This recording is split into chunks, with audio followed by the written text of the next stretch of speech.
But another one is motion-based lighting. Yep. Like I would never understand why in this country we have everything illuminated, where you go to other countries and things only are being lit up as people are using the space.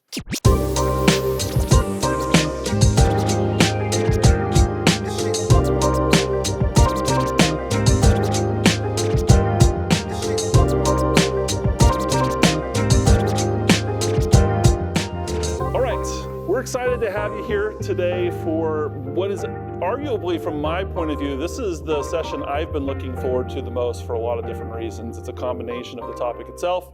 It's a combination of some of the star power we have up here at the table. And we're going to be talking about lighting and lighting trends in both units in multifamily environment and also in the shared spaces. So we're going to do introductions. Again, my name is Brandon Savage. I'm the moderator of the multifamily track here. And I wear a lot of different hats. I'm pinch hitting for AE Ventures and doing this moderating, but I also am an instructor at Kansas State University in the business school there. Also work for a software company that uses AI and machine learning. But enough about me. We're going to go down the row here and talk and get introduced to our various panelists. So we'll start off with David. Great. David Aguilar, Jasco Products. I've been with Jasco eight plus years, and I'm focused right now on national accounts in the western region of the U.S., supporting all of our products. As a manufacturer, we manufacture products such as power, smart lighting, lighting controls, a variety of things. Most people don't recognize Jasco, but brands that we actually manufacture and label, GE and Philips are two brands that we do in the retail space. So if you're buying a power strip at Walmart and it's GE, you turn it over and it's most likely manufactured by Jasco. So we do a lot of things that many folks just don't recognize. So Taylor was on our first panel, but if you weren't here for our first panel, Taylor's going to introduce himself. Yeah, appreciate that. Taylor Wierderkehr, I'm the founder and CEO of PropTechIQ. We are consultants for fractional innovation leadership for the owner-operators that exist really all across multifamily. And that's because I led innovation for Alliance Residential Company and BH Management prior to founding this company. But our software platform is actually leveraged by vendors in their sales process. So that way, in their sales process, they can communicate clear value, ROI, NOI, as well as conversion and retention metrics, because we can look at the real implementation data and essentially share with you guys, based on real implementations, whether or not their products actually provide value or not. So that's what we do, and that's me in a nutshell. Yuri. I'm Ori Vaknin. I'm the SVP of Strategy and Innovation for OneWorld Properties. I'm out of South Florida, and we mostly focus on new construction condos in South Florida. But before that, and for 25 years, I've been in real estate, done every sort of, been on every side of real estate, from a real estate agent to an investor, developer. But interestingly, before I was in real estate, I was actually an art dealer and had an art gallery, and light was important to me, and I'm an evangelist when it comes to good and proper and well-designed lighting, and I'm excited to talk about this today. Thank you, Uri. And Sal, who was here this morning, but again, if you weren't here this morning, Sal. Hi, everyone. Sal Lalani. I see some familiar faces with TVS Design, Vice President of Client Services. Been there 12 or 13 years and have worked on multiple project types, from multifamily, mixed use, and large public assembly projects like convention centers. Today, my role is less practice and more client services, so helping on the front end of projects with concept design, planning, and sort of vision setting of projects. This morning, as I was trying to think of a way to really illustrate the importance of lighting, I remembered a clip from a show that I hope is relevant to most of you. I know as I've gotten older, I realize that some shows that I assume everyone knows about, the younger generation may not. But just by a show of hands, how many of you are familiar with Seinfeld? Maybe watched an episode or two of Seinfeld, okay? So this is a short little clip that's gonna emphasize the importance of lighting, that beautiful things can look beautiful in lighting, but without the right lighting, they may not truly reflect how beautiful they are. And I don't know if we'll have audio, but you might, I'll put a narration. Jerry meets the girl, he makes a funny joke, and they're gonna go out on a date. Now they show up for the date in a dimly lit place, and when his date shows up, she looks completely different because the lighting is not as flattering.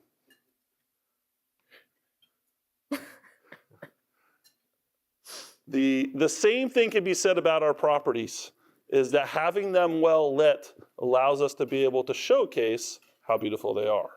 So what we'd like to start with is, why does lighting matter? And I'm going to throw the question first to Uri. How do you think about lighting's role in being able to create comfort, ambiance, perceived value in multifamily spaces? Well, for me, it's all about emotion. When you've entered a space and with great architecture and it makes you feel different, you're in somewhere special. And it's because of the great architecture. For me, when you see great artwork and you're seeing something great. Lighting is the same thing. Lighting should make you emote. And if you are not designing intentionally your lighting, then you're not thinking through this, because lighting is so integral to how we feel every single day. We're going to talk about this a little bit later, but there's circadian lighting, and it goes along with our circadian rhythms, and that is so important. But when you do good lighting in your spaces, you're somewhere special. And that's what we're trying to build, special places for people. I want to flip it over. I think same question to Sal. I'm going to resonate what he said and add to it. So there's architectural lighting, which is sort of seamless in the space, almost invisible, indirect lighting. But then there's your decorative lighting that to me is like jewelry. So once you get dressed and you've got all your outfit figured out, what is that little pop of metal and glimmer? It's a necessary luxury that even if it's just a moment of jewelry and decoration, in addition to that background ambient lighting, to me, lighting is a layered process. I think you had it on one of your slides. So very much just want to resonate what you said. You want to narrate some of these photos here? These are my photos. Oh, yours, okay. So going back to the first one, Sure. So it's funny because I always say light sells real estate. And I mean that in every component, from your renderings of your project all the way through to the lit space. Lighting sell real estate. Great lighting enhances perceived value and experience, but it evokes emotion and drives buyer decisions. Buying real estate is an emotional decision. Without good lighting, you're taking away such an important part of that emotion. And lighting is a design tool, not an afterthought. You should be thinking about lighting while you're doing your design of everything. And if we go to the golden hour magic, so this it's become my thing right now. I'm working on a project in Boston called the Ritz-Carlton Residences Boston South Station Tower. I have to say that all at the same time because that's the brand. When we worked with the original creative agency and the interior designers and the architect is Pelly Clark and Partners, a star architect in the world. We decided we were going to really focus on the golden hour. Where there's still a little bit of sunlight, the sky might be pinks and blues and all of that. The lights inside are coming on, so you can see the beautiful ambient lighting, the architectural lighting. You can see the outdoor fire lighting here. It's really quite spectacular. And it's funny because our whole theme in this property is life above the clouds. And so everything we're doing is just taking you into this beautiful golden hour space. And here in one of the penthouses, you can see there's all types of lighting going on, but we're also focused on that exterior lighting as well. So whenever people see these renderings, and now that the building's being finished, we're creating this extremely emotional experience.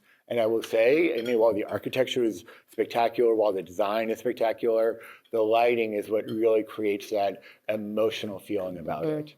I will just add the golden hour. Anytime we're doing renderings of our projects, master plans, big projects, we're like, should we do a daytime shot That's always or a fun. night? We're going to do the golden hour. It captures, it really brings the architecture to life. So I want to turn the question now to David from a manufacturing perspective. What do your clients say, or how do they talk about lighting as a value add or an experience enhancer? Yeah, they want products that are affordable, that are going to last for a long time, easy to install, easy to maintain. Our primary clients are integrators and distributors that support the multifamily properties. And the focus there is products that, as I think everybody has said, are going to evoke emotion. They're going to be welcoming, that give their properties that drive up appeal. Lighting, throughout the day changes. I think Yuri mentioned circadian rhythm. That's one of the key things that we're showcasing here in the exhibits. Now that is a growing feature that is, we're hoping to bring to market in a more value play. So it is affordable for not just Class A and above, but even more entry-level properties. So we've come out with a variety here recently. Even though Jasco as a manufacturer are really protocol agnostic, so we develop things in Z-Wave and Zigbee for the techie people. Most recently here, a Wi-Fi Matter. Most of the family of products that we've got out today that we show here in phase one, these are available on market. These are all Wi-Fi Matter devices that play well with others. I think we've all heard about Matter because all the major manufacturers, the cell phone producers, Apple, Google, everybody are trying to embed Matter so things play nice together. We're kind of an early adopter in that space with our lighting solutions. So we do have an app that does support these, whether it's circadian rhythms with our smart cycle or in our under eave lighting.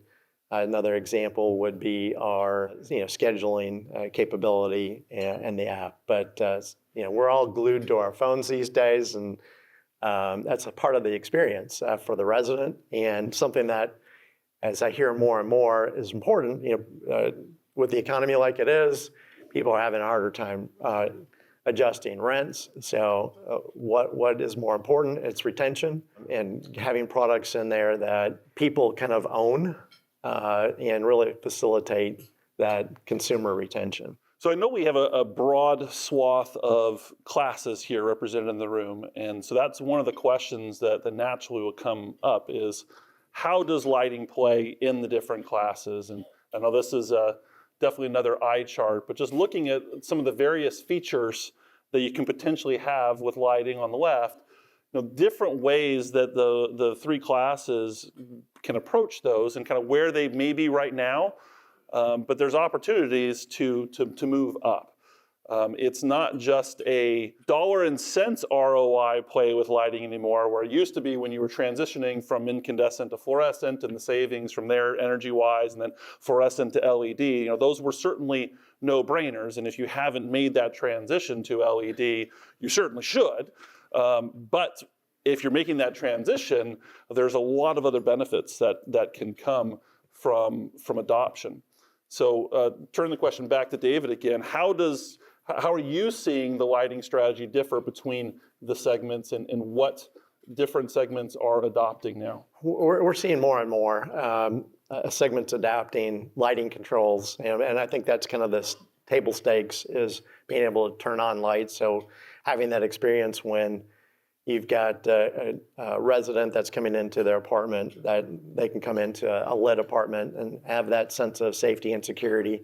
And that's kind of like baseline table stakes. And then as you enhance that, moving into things like under cabinet fixtures and circadian rhythm lighting, and not just in one room but throughout the house. So as you move up the scale of apartments, we kind of see that as kind of the growth. And I'll open up to the rest of the panel. where are you seeing opportunities for more advanced lighting features that are now starting to scale down, either due to affordability or the benefits they can bring? Yeah, I mean, something as simple as dimming in the units. We all know that there's dimming capability in condos, but even in your market rate multi, which over here is Class B, the ability to dim, I think the cost of that is becoming very accessible. The fixtures are accessible, especially if you've made that leap to LED. It's well integrated. And then something that we'll talk about later is the ability to warm dim.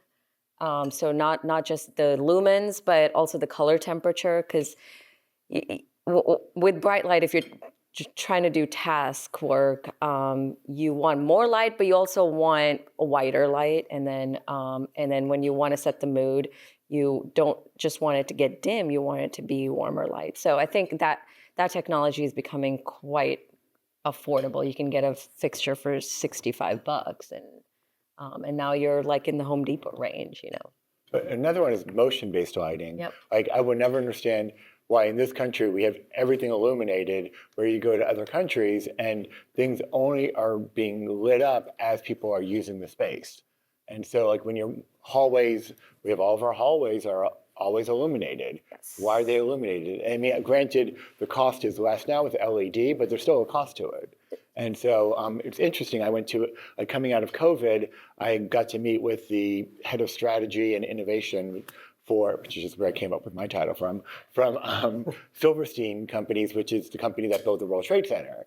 And during COVID, they were like, we had a big issue with cleaning the building. Like, we couldn't afford to clean the building anymore because no one was working in the building, but we still had to clean the building. So they put in sensors and did heat maps and based the whole building, the cleaning schedule based on where people were still using spaces.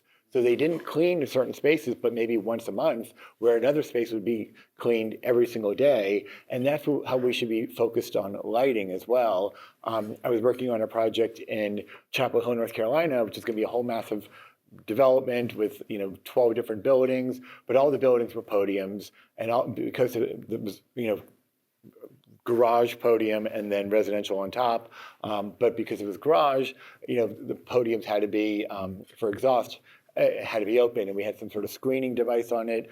But they said, the architect would spec this, this really bright lighting, and he was like, well, it's not going to look great from the street. I'm like, why do we have to have bright lighting all the time? Because in California now, by code, you actually have to do motion-based lighting in many places, at least in Santa Monica. And so I said, well, why don't we do motion-based lighting? He goes, that's actually a good idea. And so, we had low lighting, so the whole thing did not look like this entire lit parking garage from the street. And so it was just simple things like that, which actually on the affordable side should definitely be used, but everywhere that should be used. So motion-based lighting is something that I am very keen on. As a father who's had 5 teenagers in my home, turn off the lights when you leave the room. I have, over the last few years, gone through my own crusade to figure out how I can try to implement motion-based lighting in as many rooms as possible, particularly the one that the kids use. And I've used a combination of things. I'm kind of an Amazon household, so I've got Echoes in most of the rooms, and some of the newer Echoes now have some ability, and this doesn't apply to multifamily, but just shows how I'm trying to figure out how this technology can apply, will allow you to, by sound, they'll use that as a substitute for motion, and you can then create some routines that will then turn on the lights when someone's in the room based on the sound. But it is nice to not have to worry that things are being left on. Other thoughts? I think we've got a few things from you as kind of follow up on this. Yeah, I think the downlight that we're talking here really applies in retrofit situations. So whether it's new construction, which is easier because you have the ability to plan and design all these things in. But what do you do when you're just remodeling or doing a light retrofit, especially in an affordable property? We've come out with a series of products, whether it's bulbs or in this case, an LED downlight that can go in an existing can and then provide, that premium lighting experience, because this is capable of circadian rhythm. The other thing that, is typically forgotten about is, and I think you guys have mentioned it, is curb appeal. A lot of those golden hour shots that are taken. One of the newest products that we released just here in December is our under eave lights. And these, I know these are pictures of single family homes, but if you can imagine these in a community center or a leasing center or any kind of community building, the walk-up appeal of these is tremendous. As we all rely on or know that impressions, I think in your very first slide that, first impressions are critical. Having a property that looks fun, that you can actually have fun with and engages not just the people in the community, but attracts new people in that community. Again, if you're looking for differentiators, color, whether if you're the community is, in Tampa Bay and supports the Buccaneers, or you're in Dallas and are a Dallas Stars fan, these things are all adjustable. And with RGB WW, you can really tune these colors to whatever you want them to be. In Manhattan, Kansas, where I live, the university has been, over the last few years, started to put up lighting on some of their athletic facilities that at night they can be the K-State purple. And it really is noticeable, where before some of these facilities, once it got dark, you really didn't see them. And there's, some fairly newer and nice looking buildings. And now at night, that little tinge of purple and lighting the architecture really makes them pop. Yeah. Question here at the front table. So let me repeat the question. So the question is about the networking protocol. Are we seeing it transition to Wi-Fi? We got Zigbee, we got Z-Wave. You said at the beginning you guys are agnostic, but do you see a trend? We still see quite a bit of the platforms being supported out there being Zigbee and Z-Wave primarily. Matter is a new protocol. So many people are just now adopting. So we're an early adopter in that space. So we see people coming along probably in the next year or two, but they're not all there now. There are very few.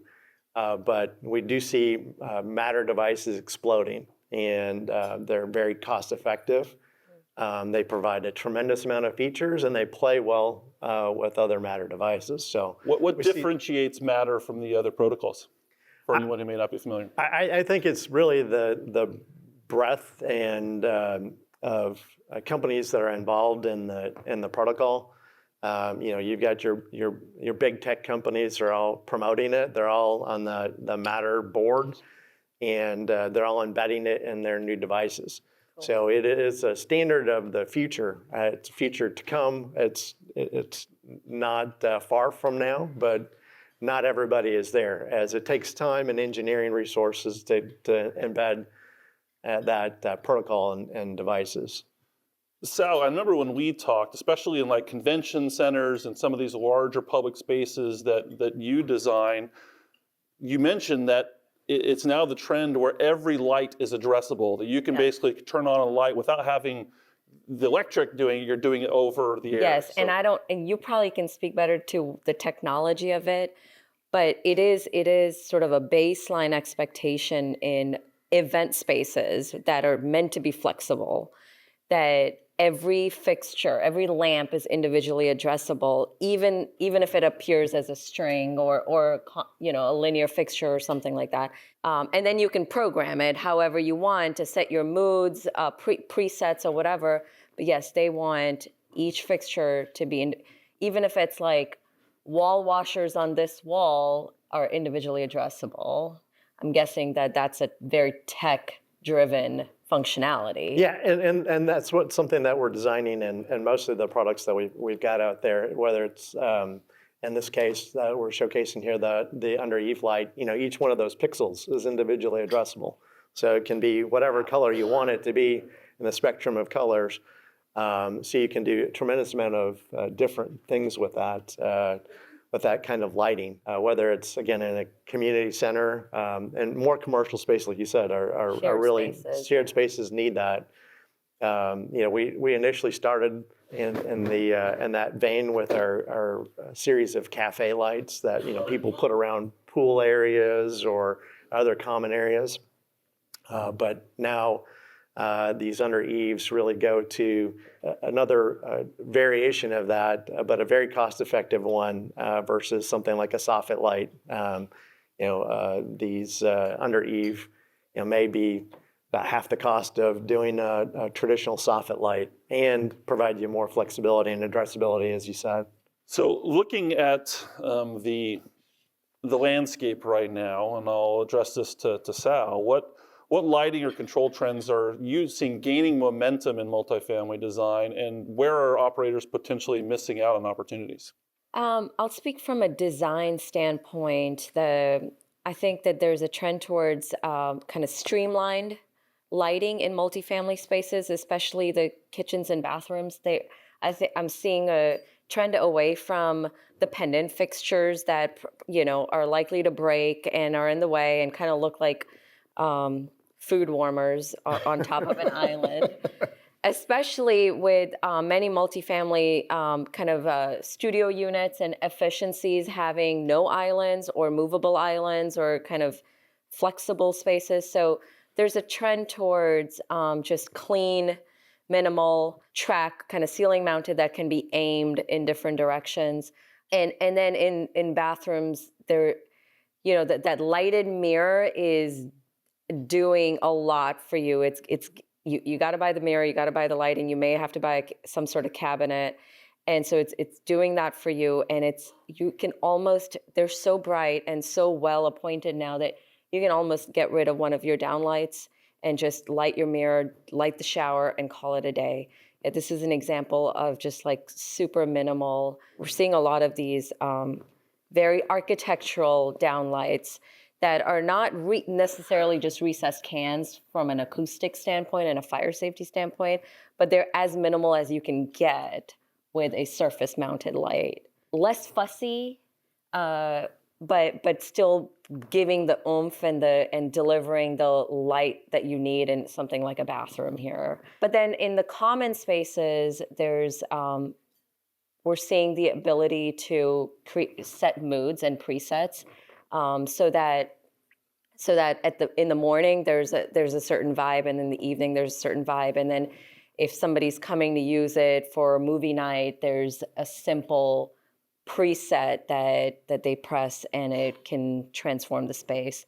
So even in a space such as this that is really, it doesn't have a very obvious function or a purpose, the ability to come in and just set different moods for different times of day.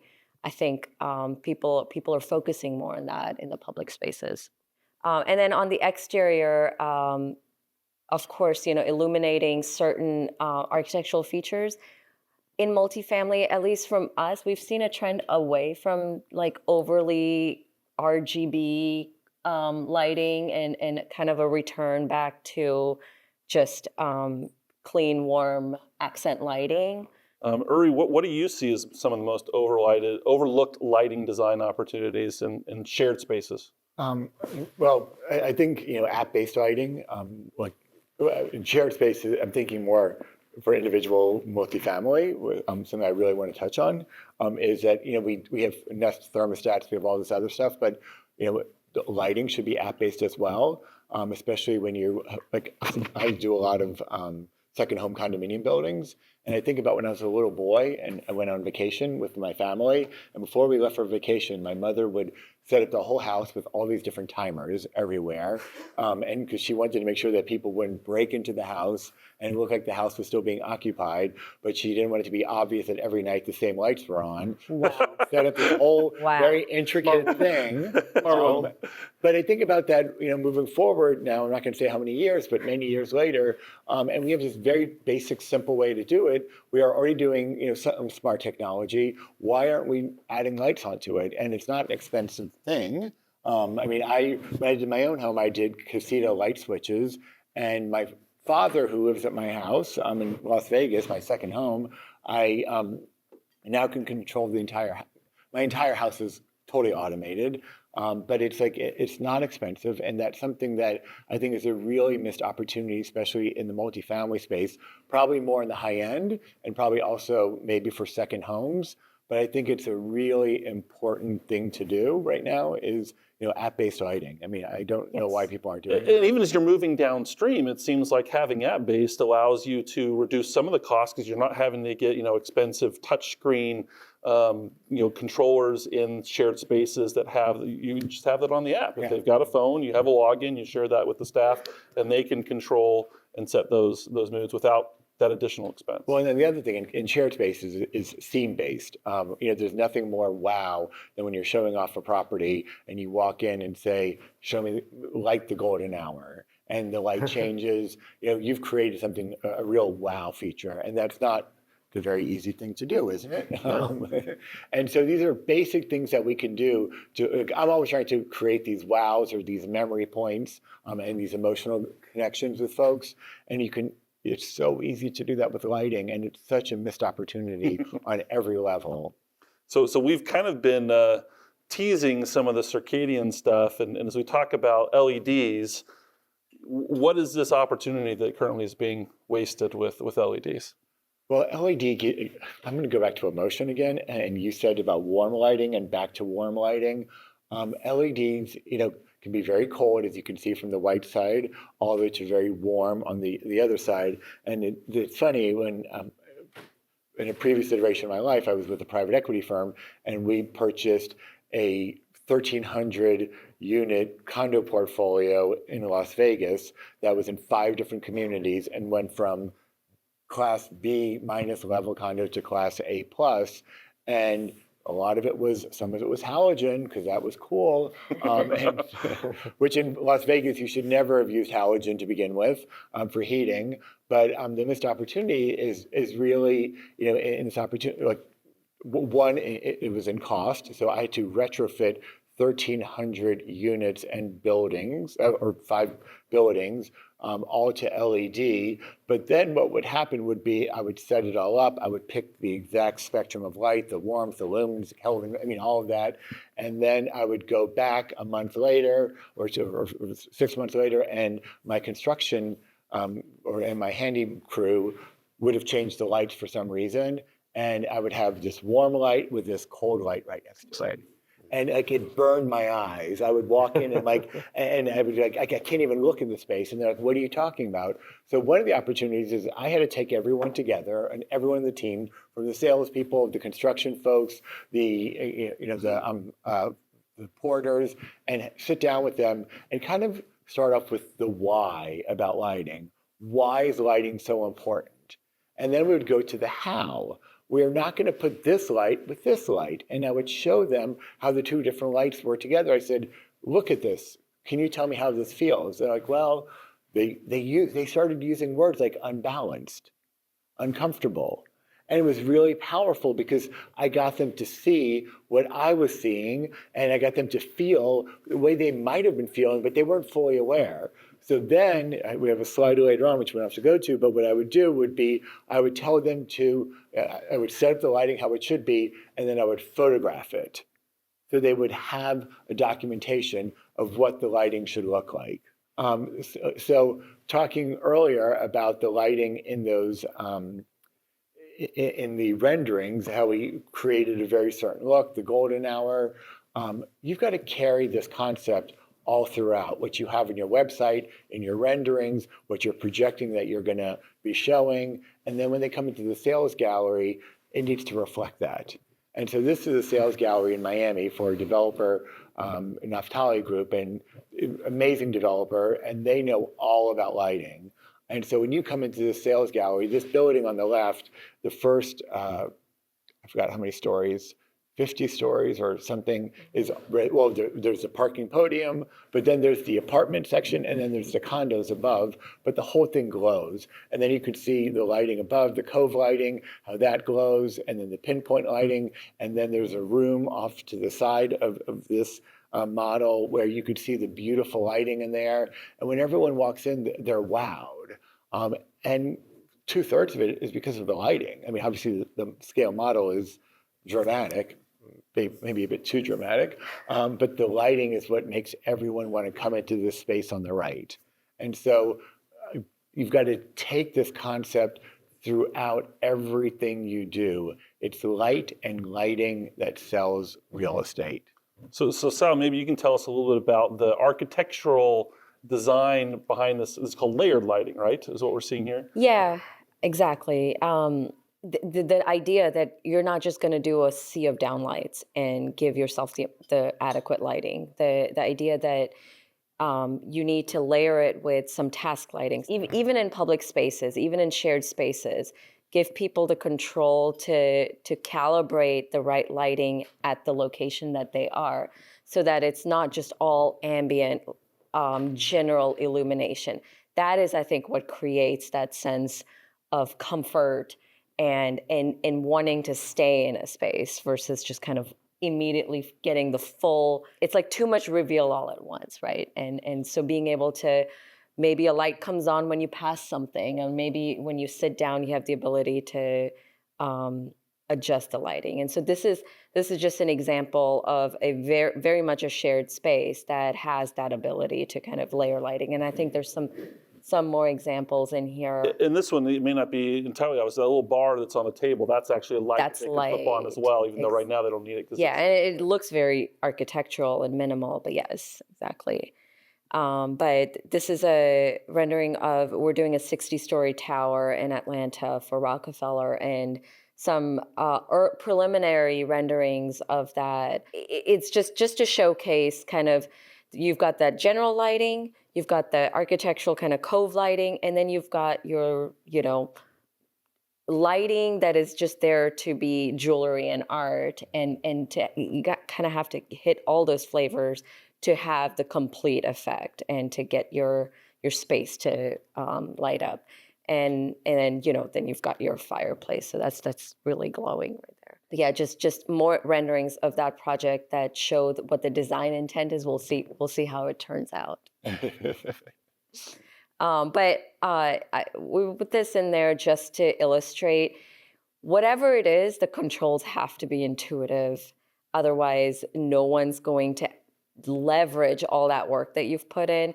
And so on the left is something that if I approach, I'm just like, whoa, I'm not even going to touch that, versus something that was programmed with the settings, and I can just go there and press a button, because these people are not, your tenants are not trained to work with these controls. So at the end of the day, it has to be simple and intuitive in your shared spaces.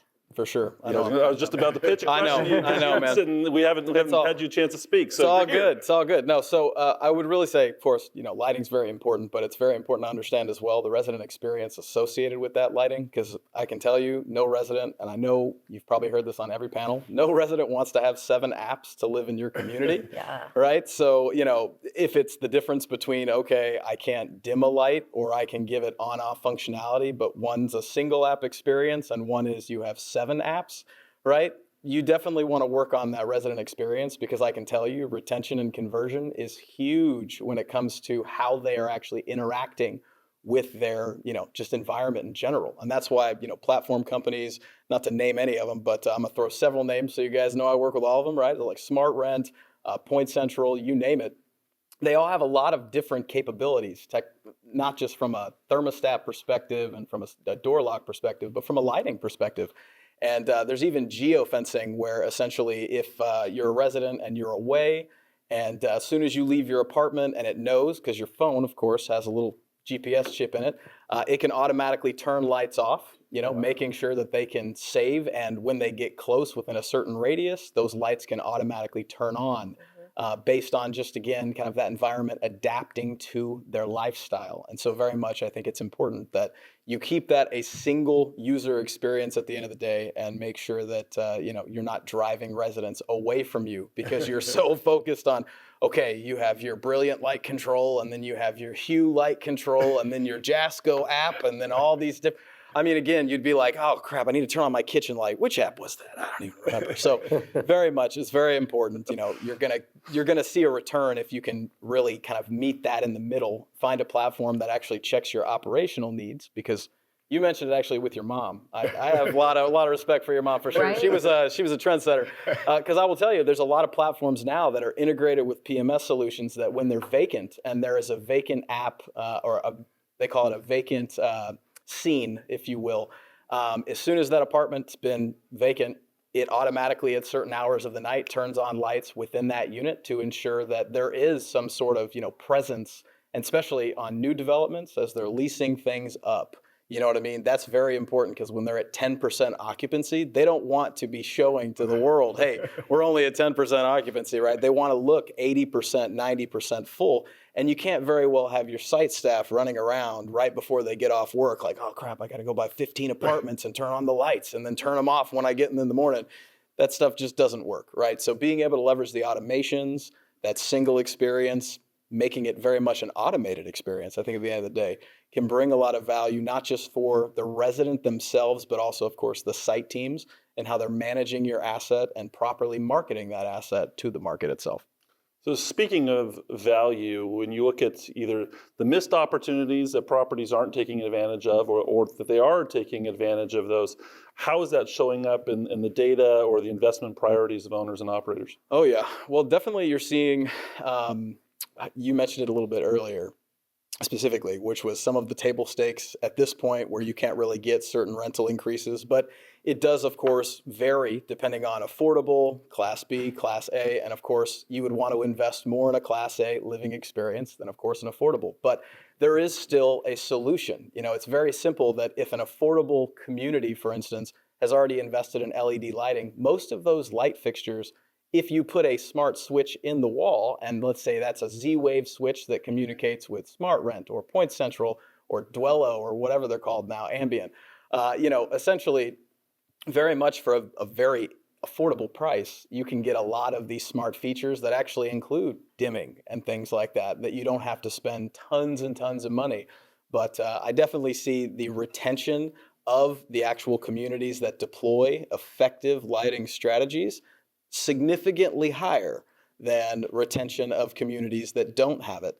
And I'll tell you that from a protocol perspective, it's kind of a mixed bag, of course. But if you have a community that's like a high rise, you've got community-wide Wi-Fi, of course, you'd want to leverage a lot of Wi-Fi based technologies because you have that backbone. But if it's a garden style in the middle of Texas that, separated buildings, you may not have managed Wi-Fi. Maybe you need a cellular type solution.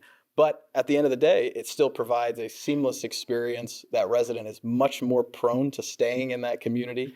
And also, when they're converting from prospect, I mean, you've seen this, I'm sure, walking into model units, even though those are a kind of a dying breed at this point, you notice you walk into a model unit and all the lights are already on, and you've got that staged perfectly to give them that vibe of, okay, I could see myself living here. The time on market for well-lit, staged, model units, as well as even the vacant units now that are self-toured, right? The ability to say, okay, we're going to let this unit be self-toured. As soon as you set up a self-guided tour and someone walks in the unit, if it's got smart lighting, everything's turned on automatically, just as if it was a normally staged unit. But once again, you can't take advantage of any of those things if you're not looking at anything other than just, good old-fashioned up and down light switches that don't provide any other actual value. So, and I think there's the underlying argument there, particularly if you're building new, that managed Wi-Fi is that base infrastructure that allows you to enable a lot of this technology, both in the units and in the shared spaces, and going back to this morning, out in the outdoor spaces as well, that you can. It makes it that much easier if you've already got that foundation of I have coverage Wi-Fi throughout the entire property. absolutely. Okay, now we've been kind of teasing this thing about circadian lighting throughout the whole time. This is one of the things I've been most excited about. Just by show of hands, how many of you have some form of circadian lighting in your home? Yeah, I went through and tried to change as many of our light bulbs as possible in our house to some bulbs that have this circadian feature. going back to my teenagers again, is that it sends this signal in the house. So like, okay, now is the time where we're active, and as it's starting to get later at night, it's bringing down both the brightness and the temperature. Yep. That it makes, you can tell. I notice in my body, it makes me more ready to go to bed, and kind of sends a signal. It's time to be quieter. It's time to get ready. It's something that I've liked. So let's talk a little bit about what role this plays, and particularly as it's starting to work its way into multifamily, or residents and developers understanding the value. Uri, you want to take a crack at it first? Well, and there was a company called Delos Living, which started the WELL building standard, which is, I think, it's been purchased by the folks who own LEED. And the idea is to create a wellness standard for whether it's office space, whether it's residential, whatever it might be. But for residential and for hospitality, circadian lighting is a key component of it, and it's a key component of wellness. I'm actually consulting on some condos right now, which are going to be all based on, kind of a wellness brand. I can't mention the brand right now, but and they understand the importance of circadian lighting. And it's interesting to see that I don't know if there's studies out there about the ROI of it, but they've done it on the hospitality side. MGM Hotels in Las Vegas took several floors and added the wellness standard to them, and they were getting a 30% higher ADR, mostly from Asians who were coming, and also in certain places where people understand wellness maybe a little bit more than we do in Asian countries. This is really important. And as people get older also, they're understanding the need, the importance of this, and how it improves their life. And I always say people move into real estate or buy real estate or whatever that move is. The goal is to improve their life. And so they're looking, we were also very focused, and we should have been, on, LEED certification or green aspects and so forth. And that's all very important. But we forget about our own personal health, not just the health of the planet. And so we really need to focus on what makes us healthy in our homes. And this one is so easy. And it's so much like getting an entire home filtration, air filtration system is not inexpensive. A water filtration system is not inexpensive, but circadian lighting is the least we can do, and it's what we should do. We're all so stressed out. We're all looking, and I was thinking about last night, I went to bed looking at my phone, and I'm like, I know I shouldn't be doing this.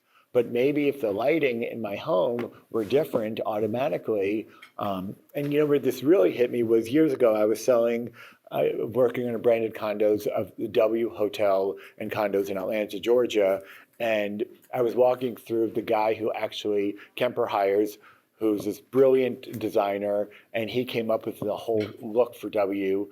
And we're walking through the hallways, and I was like talking to him, like, why are the lights so dim in the hallways? And he goes, because of exactly what you're doing. He said, studies have shown that when you dim spaces like this, people are quieter, they're calmer, they're more relaxed. And he goes, the W brand is known a little bit for its kind of, not, I want to say party atmosphere, but at that definitely point, party atmosphere, for sure. I didn't want to say it. They were a client of mine, but it was a party atmosphere, and so they purposefully made the hallways really dim because it made people quieter and calmer. As they're going to the room, coming from the bar and the club. Even when they're drunk. There's a question. Even when they're drunk, yeah, absolutely. Question.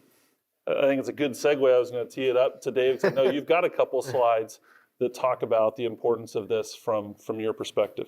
Yeah, in the multifamily environment, it's an easy putt to get into lighting that is circadian rhythm based. And for those that aren't that familiar with it, it basically just follows your normal human sleep cycles. The rising and setting of the sun. Rising and setting of the sun. Before we had homes with lights, this is right. the pattern of when we had light in our lives right. and the temperature of the light in our lives. Wake, work, rest, relax, sleep. It's kind of a little pattern that we all go through, and the quality of light and the type of light and the brightness of the light, the warmth of the light, the the blue light being out of it, it makes sense and really promotes different health factors. And also, you get really fine-tuned, the nanometer of the spectrum. These are big benefits. The way we incorporate circadian in our lighting, we do it with the RGB WW bulbs, really high CRI ratings. I think most bulbs today in LED in apartments or multifamily units are probably a CRI rating of 90 or below. The bulbs that we're using are 92 plus, and some fixtures is even as high as 96. So you're going to get really true lighting that is impactful. That's really kind of the difference that we're bringing to the market, that is an affordable solution that really covers that full spectrum of being able to deliver a true circadian experience. So other thoughts on kind of what is the next frontier in wellness lighting and how it should be marketed to residents, particularly in multifamily? I just want to say I need circadian lighting in my home to get my daughter to just quiet. I tell you from experience, it does work. Yeah. It's not perfect, but it does influence them. Yes.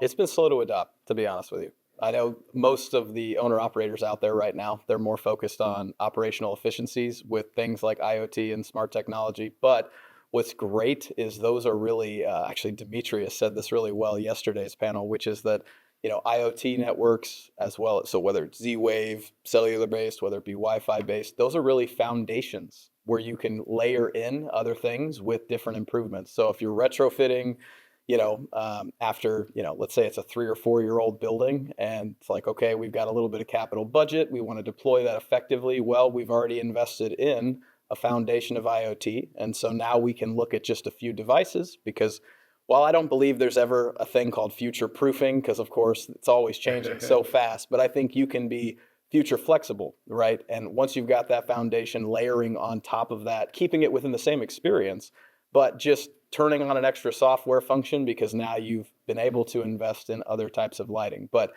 I would say more so the higher end builders, we're seeing a lot more deployment of circadian type lighting. But again, that's not to say, like right now we're representing one of the largest affordable builders in the country. And I can tell you that they're exploring ways to say, okay, we've already invested in LED. We've already invested in things like smart locks. How is it that we can take advantage of just these two things? And it's like, oh, okay, well, now we just buy a Jasco light switch that's Z-Wave enabled, and boom, now we've got smart lighting across the entire community, and it costs me $50 for a light switch. And, you've got that capability. And in most circumstances, these LED lights, they have functionality built in where you can change the warmthness or the softness, white light versus, of course, that warmer light.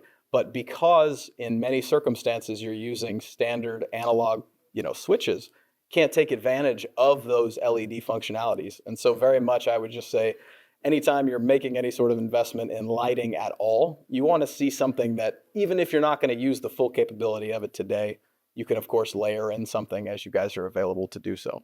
I'm gonna let you guys. Thoughts on that, David? That's probably we've designed that. We've actually got a similar. We solved for that in a couple different ways. So we have a multi-button Wi-Fi switch that allows people to choose kind of in the multi-buttons, whether it's awake, work, relax, sleep, and they can just at a touch of a button get it to the right scene that they need and the right colors. So for work, you want to be in that 6,500 Kelvin range because that's going to really foster creativity and thought, and that really helps you concentrate. And then at night you want that softer, warmer, and golden hour kind of stuff. So you take the blues out, and it's a lower Kelvin. It's that closer to that 2,700, and you can go to sleep easier. Absolutely. Probably. I was talking to one of the interior designers at TVS just about lighting in general, and it depends, right? Like I'm sure on all your projects you have a lighting consultant. that is kind of unifying everything. But probably the Mill Creeks of the world are doing that more as like this is our brand standards, and we're going to deploy that. We have a contract with so and so. But it is. So you see that differentiation in class, but as a designer and architect, and I would say yes to kind of unify that, to integrate all that. With Matter taking over now, that the integration will solve itself. But yes. Okay, we're out of time, but I've got a couple more photos that I want to go through. I'm going to go quickly through this. So if this is your photo, 10, 15 seconds tops, what is the key points of this slide? I just wanted to put this out there for a before and after when speaking on retrofitting. This is a project in 801 Brickell in Miami, and this was our before, and these are the after photos, and really all we did was lighting. And then this is a ballroom in Milwaukee. Again, those are all individually addressable. So every 4-foot section of those lights.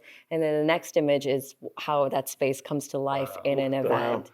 That's amazing. So you design these flexible spaces knowing that they're going to get leveraged. And then just a couple eye candy photos of exterior lighting and how much drama it can add to all the hard work. This is a performing arts center in Mumbai that just used entirely Swarovski lighting. Wow. We don't even know the budget on this project. We were never told it. But now we've got cool images from it. Lighting should be part of your brand. We'll wrap there. I'm glad that you engaged and asked questions. We were able to provide information. Contact information for our panelists is up here. Lighting definitely gives you the opportunity to stand out. There is ROI associated with it. Can be energy savings in terms of the type of lighting, the smart lighting, also ROI in terms of retention, keeping your customers, your residents. Join me in a round of applause for our panelists and their contributions.